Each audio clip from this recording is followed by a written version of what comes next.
శివాయ గురవే నమః. శివాయ గురవే నమః. శివాయ గురవే నమః. శివాయ గురవే నమః.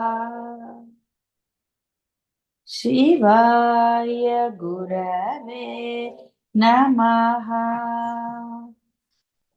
శివాయ గురవే నమః. ఒక వస్తువు అనుభవం అవుతోందంటేనే అక్కడ బాహ్యంగా ఉండాలి ఆ వస్తువు. ఒక వస్తువు నీకు తెలియబడుతోంది అంటే ఇది కుండ లేకపోతే అదో టీవీ సోఫా ఇలా అంటే అవి బాహ్యంగా ఉండాలి. మనస్సులో జరిగే అనుభవానికి అంటే నీ ఆలోచనకో ఇంకో దానికో బాహ్యంగా ఒక వస్తువో ఒక సంఘటన ఏదో ఉండి తీరాలి.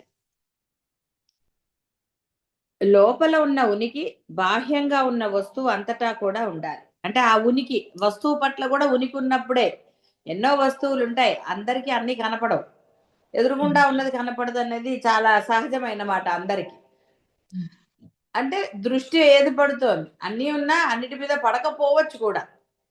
అక్కడ అంటే ఉనికి అంటే అక్కడ అది కదులుతోందని కాదు అర్థం. అక్కడ ఆ వస్తువు ఉన్నది అన్న ఆ స్పృహ ఆ చైతన్యం నీలో కలగాలి. చూచేవాడికి కదలాలి కలగాలి. అక్కడ వస్తువు ఉంది కానీ వీడు చూడకపోతే చూస్తే వాడికి ఆ వస్తువు ఉన్నదన్న జ్ఞానం కలుగుతుంది. అలా అనుభవం కలుగుతుంది. దాని పట్ల ఒక అభిప్రాయం అంటాడు. రకరకాలు బాహ్యంగా ఉన్న ఉనికిని సత్ అంటారు. బ్రహ్మ మొదటి నిర్వచనం సర్వవ్యాపకమైన ఉనికి లేదా సత్. సత్యం జ్ఞానం అనంతం బ్రహ్మలో మొదటి నిర్వచనం ఇదే. సత్యం అంటే ఉనికి లేదా సత్. కాబట్టి ఆ వస్తువు ఉంది, ఇక్కడ కనపడుతుంది, ఆ వస్తువులో అది ఉన్నది. నీలో ఉన్నది అన్నది నువ్వు గుర్తించాలి ఫస్ట్. అవతల వస్తువును నువ్వు గుర్తిస్తున్నావన్నా నీలో చైతన్యం ఉండాలి. అది గుర్తించబడుతోంది అన్నప్పుడు ఆ వస్తువులో కూడా ఆ చైతన్యం అంటే సత్తు ఉండాలి. అన్ని వస్తువుల్లోనూ ఉనికి రూపంలో ఉన్న బ్రహ్మ నాలోనూ ఉన్నాడు. నేను ఉన్నాను. ఈ ఉనికి నాలో ఎక్కడ ఉంది? హృదయంలో ఉంది. హృదయంలో ఉన్న మనస్సులో ఉంది. ఇంకా మళ్ళీ హృదయము మనస్సు అని చెప్పారు అనుకోండి. కాబట్టి ఇక్కడ హృది అంటే బుద్ధి అన్న అర్థాన్ని చెప్పారు. అంటే బుద్ధి గ్రహించాలి కదా.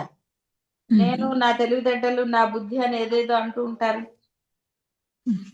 అది సార్. యో వేద నిహితం గుహాయ. బుద్ధి అనే గుహలో అంతటా ఉనికి రూపంలో ఉంది. నాలో బుద్ధిలో చైతన్య రూపంలో ఉంది. ఇంకా స్పష్టంగా చెప్పాలంటే సాక్షి చైతన్య రూపంలో ఉంది. బాహ్యంగా చెప్పినప్పుడు సత్ అంటే మనస్సు లేదా బుద్ధిపరంగా చెప్పినప్పుడు చిత్ అంటారు.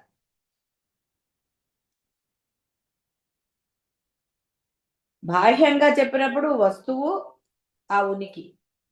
అంతరంగా మనసు పరంగా చెప్పినప్పుడు ఈ ఆలోచన నీలో చైతన్యం. చైతన్యం లేని వాడికి ఆలోచన ఎక్కడ ఉంటుంది? కాబట్టి నీలోనూ అదే, దానిలోనూ అదే. మనస్సులో అనేక ఆలోచనలు వస్తాయి పోతాయి. ఒక ఆలోచన వస్తున్నట్టు తెలుస్తోంది, ఇంకొక ఆలోచన పోతున్నట్టు తెలుస్తుంది. అంటే ప్రతి ఆలోచన కూడా చైతన్యం లేదా చిత్తు వల్లనే తెలుస్తుంది. గదిలోకి వచ్చిన ప్రతి వ్యక్తి ఆ కాంతి వల్లనే వాడు కనపడతాడు. అంటే కాంతి వాడిని ముంచేసిందనో ఏదో డైలాగ్ కొట్టుకోవచ్చు.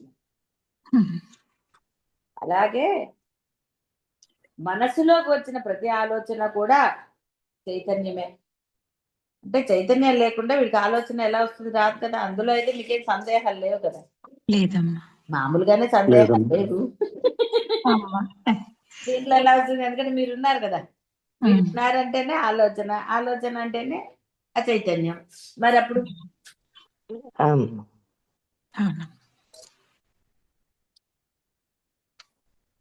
కాబట్టి మనిషి అనుభవం అవుతోంది అంటే బాహ్యంగా ఇంకో మనిషి ఉన్నాడని అర్థం. వాడిని చూస్తేనే మీరు వీడు మనిషి ఇది జంతువు అలా రకరకాల ఇవి బాహ్యంగా కనపడినప్పుడు కదా అది. అవునమ్మా. ఆ విధంగా ఆలోచనలను అంటిపెట్టుకుని ఉన్న చైతన్యం వల్ల అనుభవాల దొంతర ఏర్పడుతుంది. బాహ్యంగా వాడితే సత్ అంటాం, అంతరంగా అని చెప్తే చిత్ అంటాం. అంటే లోపల ఉన్నది చిత్తు, బయట ఉన్నది ఆ యొక్క అసలు. అంటే అక్కడ లోపలిది లేదని కాదు, అది ఇది ఒకటే, వర్డ్స్ తేడా చెప్తున్నారు.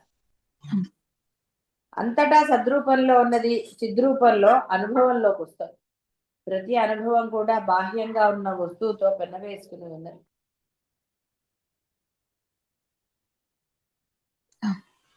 చైతన్యం ఆలోచనలో ఒక భాగం కానీ, వాటి లక్షణం కానీ, వాటి నుంచి ఉత్పత్తి చెందిన వస్తువు కానీ కాదు. మారే ఆలోచనల వెనుక మారని చైతన్యం ఉన్నది.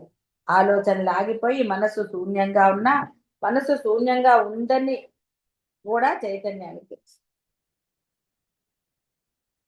అంటే చైతన్యం చూడలేనిది కానీ, వినలేనిది కానీ ఏది లేదు అని తెలుస్తుంది.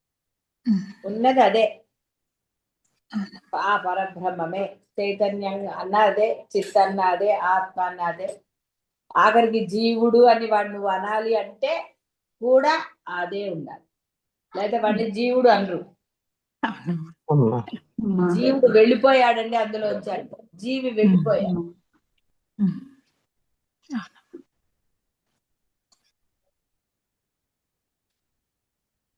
చింతారహిత. చింత అంటే ఆలోచన, రహిత అంటే సంబంధం లేదు.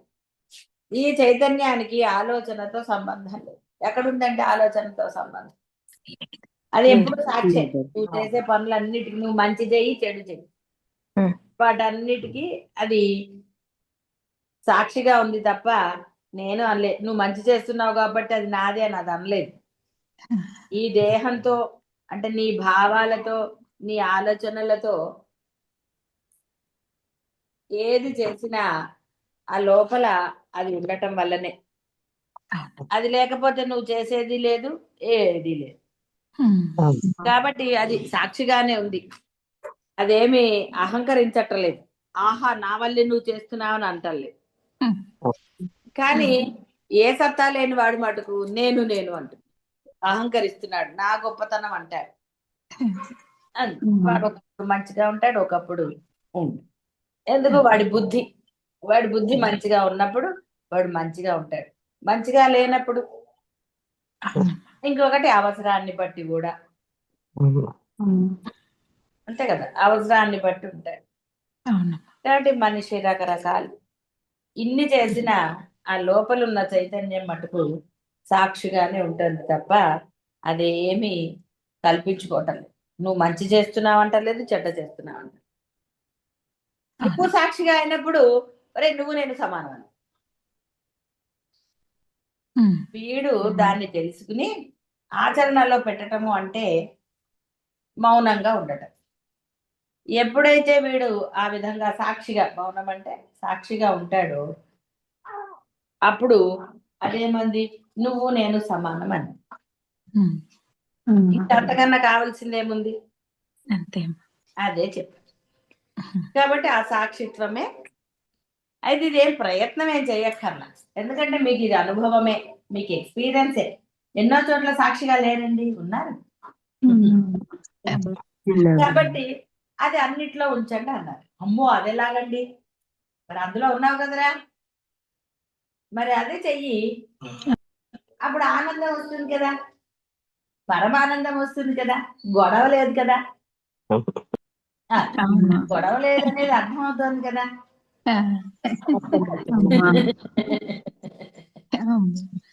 అందుకని ఏం చేయాలి? మౌనంగా ఉండాలి, అల్లరి చేయకూడదు, శ్రద్ధగా వినాలి, విన్నది ఆచరణలో పెట్టాలి. కాబట్టి సాక్షిగా ఉండాలి. సాక్షిగా ఉంటే ఏమిటేమిటో జరుగుతాయి కదా, ఆనందంగా ఉంటుంది అంతే. కాబట్టి చైతన్యం అనేది అసంగ చైతన్యం. అది ఆలోచన అంతటా వ్యాపించి ఆ ఆలోచనని నీకు తెలిసేటట్టు చేస్తుంది. కాబట్టి ఆలోచనలతో దానికి సంగత్వం లేదు. ఉనికి వస్తువు అంతటా వ్యాపించి ఉన్న వస్తువుతో ఉనికికి ఎలా సంగత్వం లేదో మళ్ళీ వస్తువుకి ఉనికికి సంగత్వం లేదు. ఉనికి అంటే చైతన్యమే కదా, అదే ఆత్మ. ఎలా లేదో అలా చైతన్యం ఆలోచన అంతటా వ్యాపించి ఉన్నా ఆలోచనతో చైతన్యానికి సంగత్వం లేదు. కాబట్టి బ్రహ్మలో సత్యం జ్ఞానం బ్రహ్మ అనేది తెలుసుకోవాలి. బ్రహ్మ సర్వత్రా ఉంది, సందేహం ఏం లేదు. ఉంది కాబట్టి అటాచ్డ్ అంటే కుదరదు. మీరు ఆఫీస్లో పని చేశారనుకోండి, జీతం కోసం చేస్తున్నారు, తీసుకుని వచ్చారు, అక్కడ అటాచ్మెంట్ ఏముంటుందండి? ఉండదు. ఏమీ ఉండదు. అప్పుడే మీరు వర్క్ సరిగ్గా చేయగలుగుతారు. అటాచ్మెంట్ తో కూడా సరిగ్గా చేయగలుగుతారంటే అప్పుడు లేని పని వస్తాయి. నీ ధర్మం అనుకుని నువ్వు చేసినప్పుడు ఏ గొడవ లేదు. ఇది నా పని, అది ఇంట్లో అయినా బయట అయినా ఎక్కడైనా సరే నీ ధర్మం అని చేసినప్పుడు నీకు బాధ కలుగు, అసంగత్వమే ఉంటుంది. అదే ఎక్కడైనా సరే ఏ ఏ బంధుత్వాన్ని తీసుకున్నా ఏది చేసినా అంతే.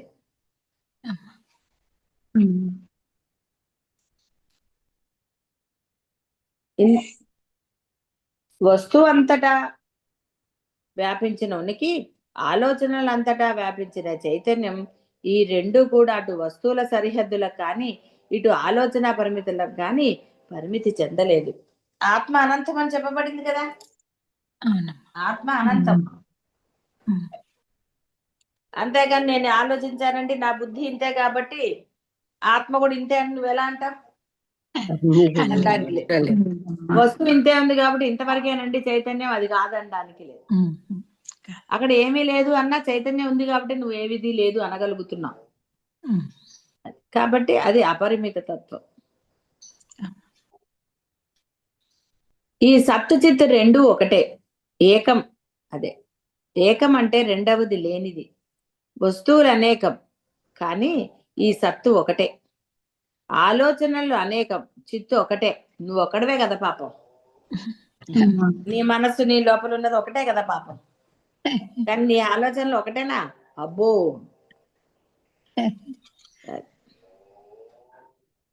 అందువల్ల సత్తు చిత్తు రెండు ఒకటే, ఏకం. పరిమితి కూడా లేదు వాటికి. అయితే రెండు పేర్లు ఎందుకు అంటే మీకు అర్థం కావడానికే, భాష అంతే, కన్ఫ్యూజ్ అవ్వకుండా. ఇన్ని పేర్లు చెప్తేనే కన్ఫ్యూజ్ అవుతున్నారు కదా, ఒక పేరే చెప్తే ఇంకా కన్ఫ్యూజన్ కదా. ఆచరణలో పెట్టరేమో, అర్థమైతే కదా వీడు ఆచరణలో పెడతాడని వేదం మనకి అలా చెప్తుంది.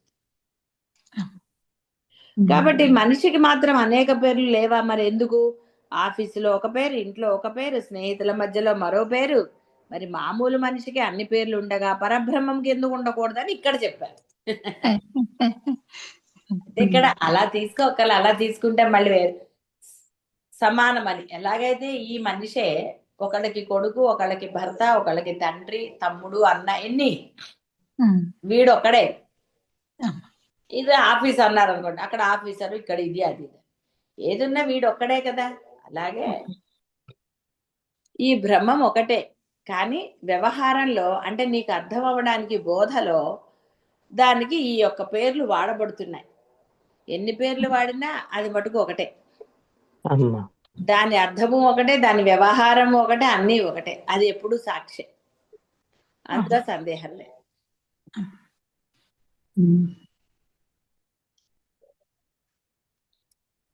వస్తుపరంగా చెప్పినప్పుడు సత్ అంటే, ఆలోచన పరంగా చెప్పినప్పుడు చిత్.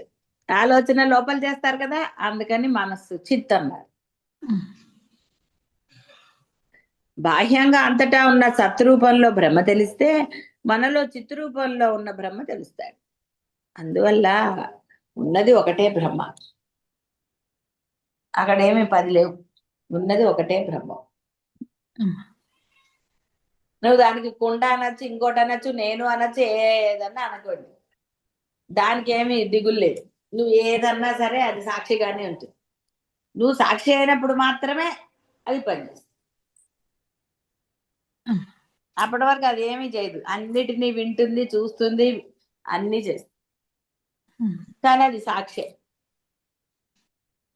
నీకు అంటది.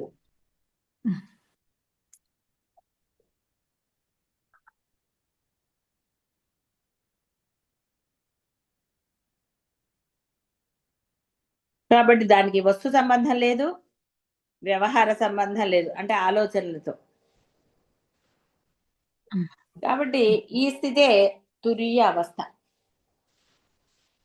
వ్యవహారం నడుస్తోంది, చైతన్యము ఉన్నది, చైతన్యం ఉన్నప్పుడే వ్యవహారం.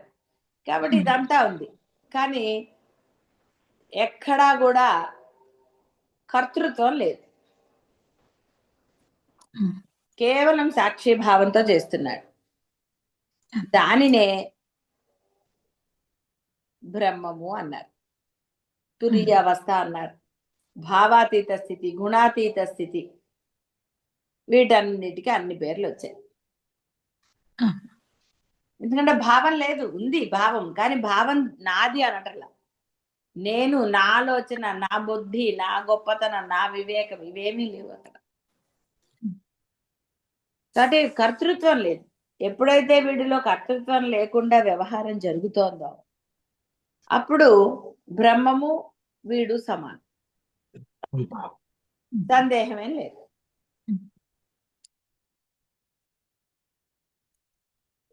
అనంతం బ్రహ్మ.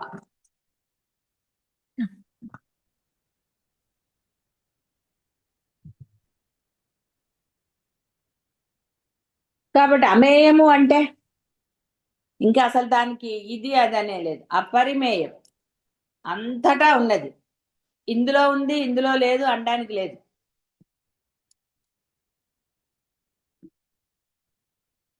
అంటే ఒక వస్తువు ద్వారా బ్రహ్మను నువ్వు తెలుసుకోలేవు, ఎందుకంటే వస్తువుకి పరిమితమై లేదు కాబట్టి. ఈ వస్తువుకే ఇది పరిమితము అంటేనే బాధ. వస్తువు అలా లేదు కదా, లేదు. అందుకే కేవలం ఈ వస్తువు వల్లనే నువ్వు బ్రహ్మను తెలుసుకుంటావంటే చాలా కష్టం.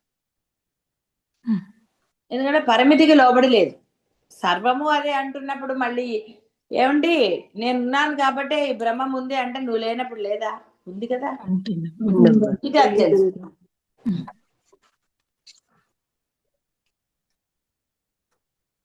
బ్రహ్మను ప్రమేయంగా తెలుసుకోలేవు, ఇంద్రియాలకు అందనిది. మరి ఎలా తెలుసుకోవాలనే ప్రశ్న తప్పు, ఎందుకంటే ఉన్నది అదే. ప్రమాత అయిన మీరు తెలుసుకునే మిమ్మల్ని బాహ్య వస్తువుగా తెలుసుకోవడానికి ఎలా ప్రయత్నిస్తారు? మీరు ఉన్నారు అన్నది మీ ఆలోచన కదా. అవతలవాడు మీతో మాట్లాడుతున్నాడు అంటే మీరు ఉన్నారనే కదా అవతలవాడు మాట్లాడతాడు. మీరే అంటే తెలుసుకోబడేది, తెలుసుకునే వస్తువు, తెలుసుకునేవాడు మీరే కదా. మళ్ళీ ఇంకో వాడు ఎక్కడ, వాడి వల్ల నేను తెలియబడ్డానని అంటారా మీరు? ఎలా అంటారండి?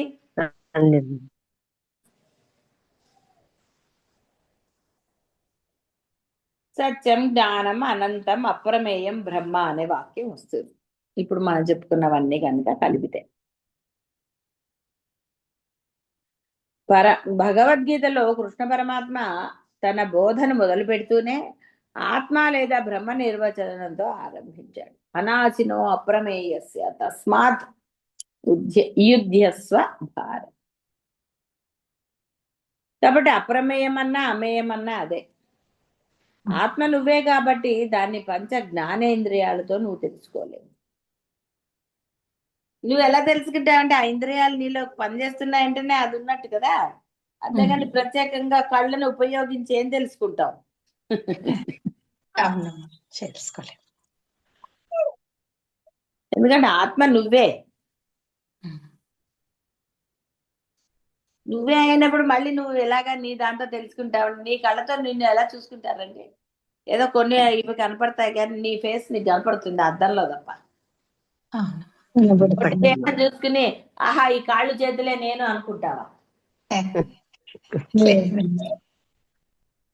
మొహం నేను అనుకుని కదండి పూతలు పూస్తారు.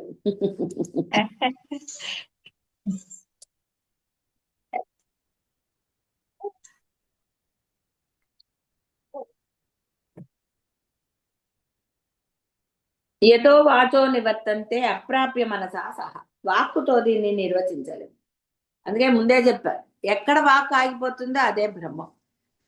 అప్పుడు నువ్వు బ్రహ్మం అవుతావు కూడా. నువ్వు ఇంకా ఏదన్నా వర్ణన చేస్తున్నావు, ఇంకా నీ అనుభవాలు చెప్తున్నావు, ఇంకా ఏదో చేస్తున్నావు, ఇంకో ఉన్నావు అనుకోండి, అప్పుడు అహం బ్రహ్మాస్మి అవ్వదు కదా. అవునమ్మా. నీ వాక్ ఆగిపోవాలంటే నోరు మూసుకుని ఉంటే ఇవ్వమని కాదు. నాకు ఇంకా ఇవి కలుగుతున్నాయండి, అలా కలుగుతున్నాయండి, ఇలా ఉన్నానండి, అలా ఉన్నానండి, ఏం పట్టించుకోవటం లేదండి, వాళ్ళు అన్నారు కానీ నేను చాలా నిబ్బరంగా ఉన్నానండి. ఇవన్నీ ఇవన్నీ కూడా మీరు గురువుకు కూడా చెప్పక్కర్లా, మీ ఆచరణ తెలుస్తుంది కదండి, మీరు ఎందుకంటే చెప్పుకోవటం. బల్బు చెప్తుందా నేను వెలుగుతున్నానని? చెప్పదు కదా పాపం. దానిలో జీవం ఉన్న రోజులు అది వెలుగుతుంది, ఆ జీవం అయిపోతే అది వెలుగు. సింపుల్. కాబట్టి ఆత్మ జ్ఞానం గురించే విచారణ చెయ్యాలి, అదే ధ్యానం చెయ్యాలి. కాబట్టి ఆత్మధ్యానం, బ్రహ్మధ్యానం, నిధిధ్యాసనం అంటే ఈ మెడిటేషన్ అనండి, ఇంకోటి అనండి, ఇంకోటి అనండి, ఏదైతే ఏంటి ఇదే చెయ్యాలి తప్ప వేరేది కాదు. నువ్వు పుట్టింది ముందు ఇది చేసి ఇందులో ఇది నిష్ణాత అంటే నీకు ఇది ఎస్ నేను ఇదే వేరే కాదు అన్న దృఢ నిశ్చయము ఆచరణ కలిగినప్పుడు ఇంకా నువ్వు అసలు చేయాల్సిందేమి లేదు. అప్పుడు ఎన్ని వ్యవహారాలు చేసినా నీకేం బాధలేదు. అంతే. అవును. ఈ నిషేధన జ్ఞానం కలగనప్పుడే నానా గోళలు మొదలయ్యాయి.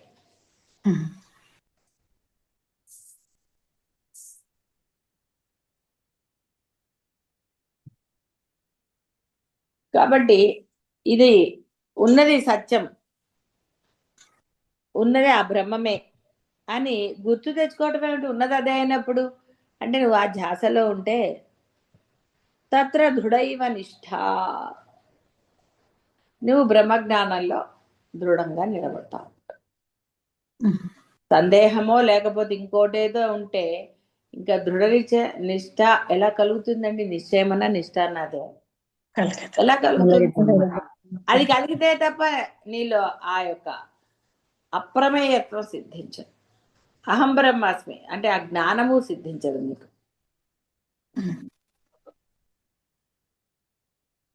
నేను బ్రహ్మను అనే జ్ఞాన నిష్ఠ తెలుసుకోవాలి. బ్రహ్మజ్ఞానంలో నెలకొని ఉండటము అంటే ఏదైతే నువ్వు తెలుసుకున్నావో నీవు బ్రహ్మవి అని దాన్ని సర్వకాలాల్లోనూ నువ్వు ఆచరణలో పెట్టాలి. ఆచరణ పెట్టకపోతే నీవు అందులో స్థిరంగా ఉండలేవు. కాబట్టి బ్రహ్మను నేనే అనే జ్ఞానంలో నెలకొని ఉండటమే ఆ యొక్క నిధిధ్యాసనం అంటే ఆ మెడిటేషన్ అనండి, ఇంకోటి అనండి, ఇంకోటి. జ్ఞానంలో నెలకొని ఉండటం అంటే ఈ జ్ఞానాన్ని ఎట్టి పరిస్థితుల్లోనూ మర్చిపోకపోవటం. లౌకికంగా ఏ వ్యవహారం నడుపుతున్నా నేను బ్రహ్మను అనే జ్ఞానం స్థిరంగా ఉండాలి నీలో. అంతేగాని పనులు చేసేటప్పుడు నేను అదండి, చేసేటప్పుడు అదండి అన్నా తామరాకు మీద నీటి బొట్టులాగా నువ్వు పని చేయాలి. ఎస్, నేను ఆఫీసర్నే పని చేయి, అందులో ఏం సందేహం లేదు. కానీ అహంకరించి అవతల వారిని నువ్వు చులకన చేయాలి. అంతే.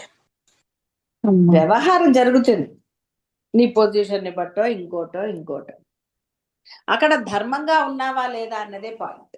ధర్మంగా ఉన్నవాడు ఎవరిని అవమానించాడు లేకపోతే ఏది చేయడు, వాడు ఎప్పుడు ఇది కానీ.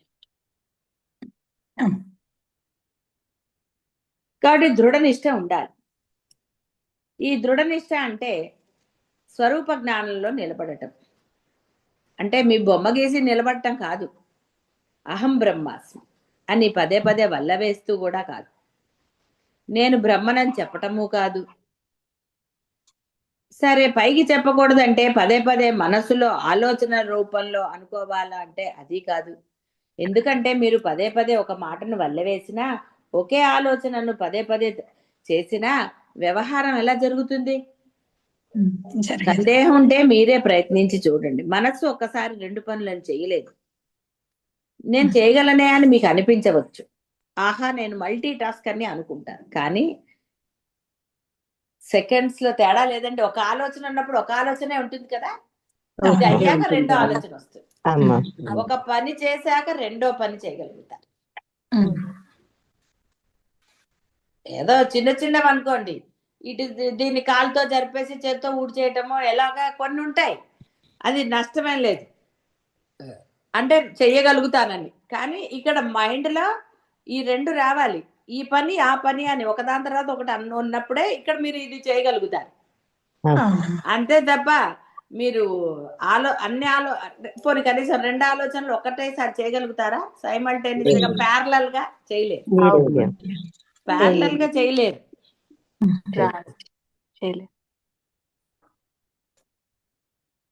కాబట్టి రెండు పనులు మనసు కూడా చేయలేరు. మనసు లక్షణమే అది. మీరు ఆలోచిస్తూ ఏదో చేస్తే అది ఎలా తయారవుతుందో తెలుసు కదా. ఆలోచన ఒకటి పని ఒకటి అయితే ఎలా అవుతుందో తెలుసు కదా. మనసు ఎక్కడుంది అని అంటారు మీరు. ఏం చేస్తున్నావు, ఏం ఆలోచిస్తున్నావు అని అంటారు కదండి. కాబట్టి జ్ఞానాన్ని మర్చిపోకూడదు అంటే పదే పదే తలుచుకోవటం కాదు, మీ ప్రయత్నం లేకుండా ఆ జ్ఞానం మీకు గుర్తు రావాలి అంటే ఇప్పుడు మామూలుగా మీ పేరు, ఊరు, మీ ఏజ్ మీకు గుర్తుండదండి. పేరు ఊరు కరెక్ట్ గా చెప్తారు, ఏజ్ చెప్తారా? అసలు ఎంత బాధో అసలు. ఏంటండి పూర్వకాలం ఎందుకు అనేవారంటే అందుకని వయసు చెప్పకూడదు అనేవారు, అది వేరే విషయం, వ్యవహారం లేదు. కానీ చూడండి అసలు ఏదో చిన్నవాళ్ళుగా కనపడాలని ఎంత తాపత్రయం అండి. ఏమిటి చిన్నపిల్లలాగంటే వాళ్ళలాగా నువ్వు పరిగెడతావా? పరిగెత్తలేవు కదా. లేదమ్మా. మరి ఎందుకండి తాపత్రయం చిన్నవాళ్ళులాగా కనపడాలని? దైవం దైవంలాగా ఉన్నప్పుడు నీకు నమస్కరించబోతుంది. అలాగే నీ వయసుకు తగ్గట్టుగా నువ్వు ఉంటే నీవు కూడా తృప్తిగా సంతోషంగా ఉండగలుగుతావు. లేకపోతే ఎన్ని గోలలండి. ఏ క్రీమ్ రాసుకుంటే ఎంగుగా ఉంటుంది, వాడు 100 చెప్తాడు ఈ క్రీమ్ రాసుకోండి ఎంగ అని. పరమాత్మ మళ్ళీ మర్చిపోతే కష్టం కదండి మిమ్మల్ని.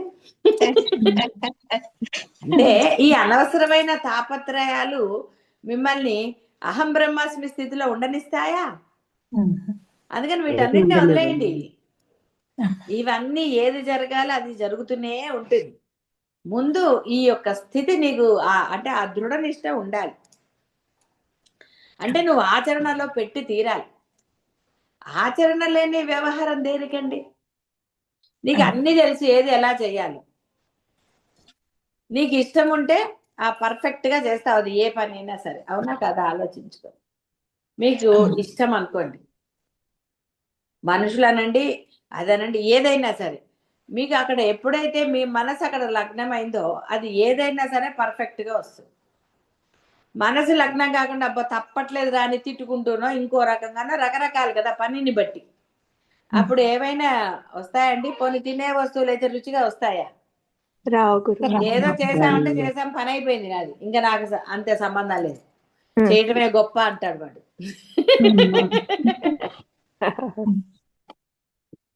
అవతల వాడు ఏమంటారు, నిన్ను ఎవడు చేయమన్నాడు అంటారు. ఎన్నొస్తాయండి. కాబట్టి అది అహం బ్రహ్మాస్మి దృఢనిష్ట ఎలా అవుతుంది? కాబట్టి దృఢనిష్ట అంటే సర్వకాల సర్వ అవస్థల ఎందు కూడా నీవు ధర్మంగా ఉండటమే దృఢనిష్ట అండి, ఇంకోటి లేనే లేదు. అంటే నీ పని నువ్వు సక్రమంగా చేయి, అది ఏదైనా సరే.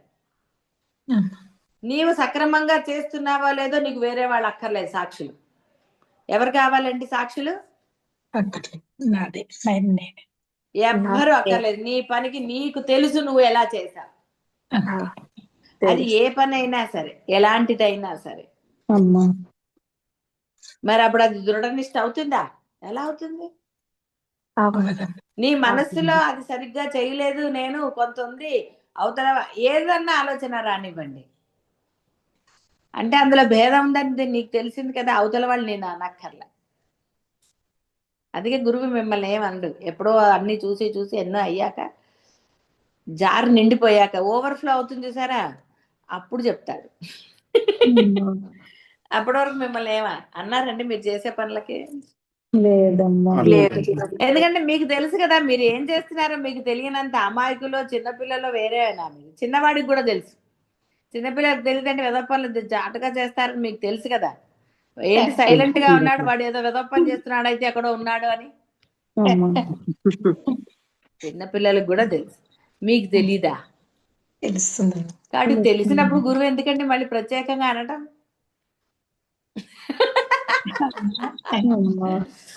అయితే గ్రాంటెడ్ గా తీసుకుంటారు కాబట్టి చేసిన దోషాలు మళ్ళీ చేస్తూ ఉంటారు.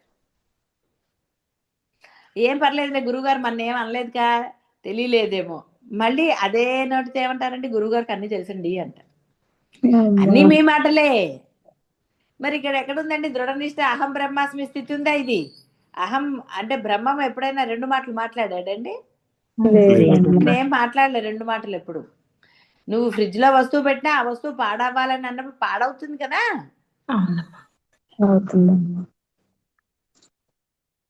కాబట్టి ఇక్కడ ఇది మనం కనుక తెలుసుకుంటే దృఢనిష్ట అనేది ఎక్కడి నుంచో లేదురా, నీలోనే ఉంది. కాబట్టి అహం బ్రహ్మాస్మి అని ఎవడో చెప్పక్కర్లేదు, నువ్వు అనుకోక్కర్లేదు, గుర్తు తెచ్చుకోకర్లేదు. నువ్వు బ్రహ్మమే. నేను ఫలానా నేను ఫలానా అని నిమిషానికి ఒకసారి అనుకుంటారండి మీరు? ఏమనుకో. ఐటీ వాళ్ళు ఎందుకంటే బిళ్ళలు వేసుకుంటారు కదా, ఎందుకు? అవతల వాడు వెంటనే ఆ పేరు చదువుతాడు. పోలీసు వాళ్ళు కూడా ఇక్కడ పెట్టుకుంటారు కదండి, డాక్టర్లు కూడా కొంతమంది పెట్టుకుంటారు. అంటే వాళ్ళ యొక్క ప్రొఫెషన్ ప్లస్ వాళ్ళ పేరు వెంటనే తెలియడానికి. అంటే పాపం ఇతరుల వాళ్ళు ఇబ్బంది పడకుండా ఉండడానికి పెట్టుకుంటారు. సరే ఏదన్నా కానివ్వండి. కాబట్టి ఏమంటే వాళ్ళు పెట్టుకున్నారు కదా, నేను కూడా బ్రహ్మనని పెట్టుకుంటాను. నువ్వు బ్రహ్మనని పెట్టుకున్నావు అంటేనే అర్థం నువ్వు బ్రహ్మ కాదని. బ్రహ్మ ఇప్పుడు ఎక్కడన్నా అంటుందండి నేను బ్రహ్మ నేను బ్రహ్మ నేను ఇందులో ఉన్నా అందులో ఉన్నా అని బ్రహ్మ నీకు చెప్తాందా? మరి ఆ అసలు బ్రహ్మానికి లేనప్పుడు నీకు ఎందుకండి దొంగ బ్రహ్మానికి? కాబట్టి నువ్వు దొంగ అయిపోతావు, నేను దొంగ. అందుకని వాడు బ్రహ్మం అవనే అవడు. ఎందుకంటే వాడికి ఆలోచన ఉంది. భావాతీత స్థితికి వెళ్ళలేదు వాడు. భావాతీత స్థితికి వెళ్ళినప్పుడే కదా ఏదైనా జరుగుతుంది.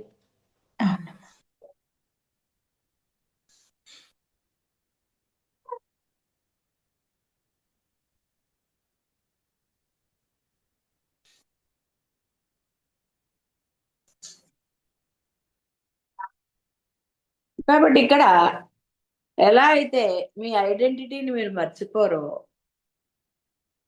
అంటే బాహ్యమైన వ్యవహారంలో ఐడెంటిటీస్ నేను చెప్పేది, అది కొంచెం కష్టందైనా గుర్తుపెట్టుకుంటారు కదండి. అవన్నీ ఎలా మర్చిపోరో, మీ అసలైన ఐడెంటిటీని వ్యవహారాల్లో మర్చిపోరాదు. అదే దృఢనిష్ట. అలాగే.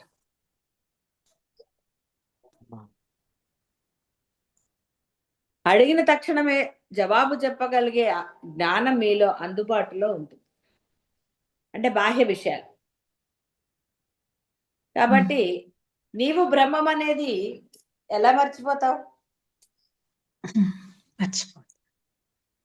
కాబట్టి ఆ సమయంలో నాకు మీరు చెప్పినవి గుర్తొస్తున్నాయండి కానీ నేను చేయలేదండి అంటారు.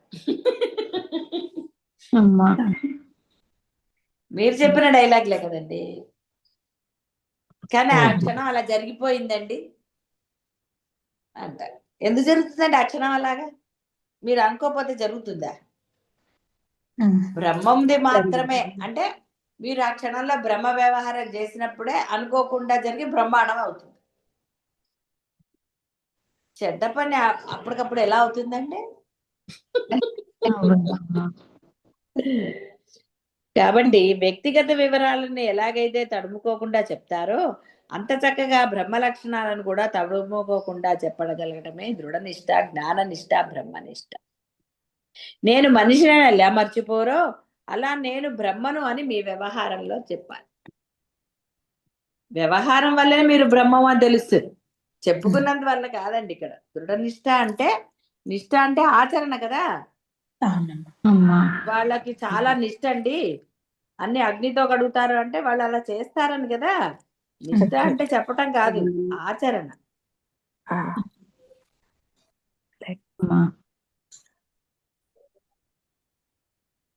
కాబట్టి అదే బ్రహ్మనిష్ట, దృఢనిష్ట, ఇంకో నిష్ట. ఏ నిష్ట అయినా అదే. ఆ నిష్ట కాకుండా ఇంకా వేరేది ఎక్కడుందండి అసలు? లేనే లేదు.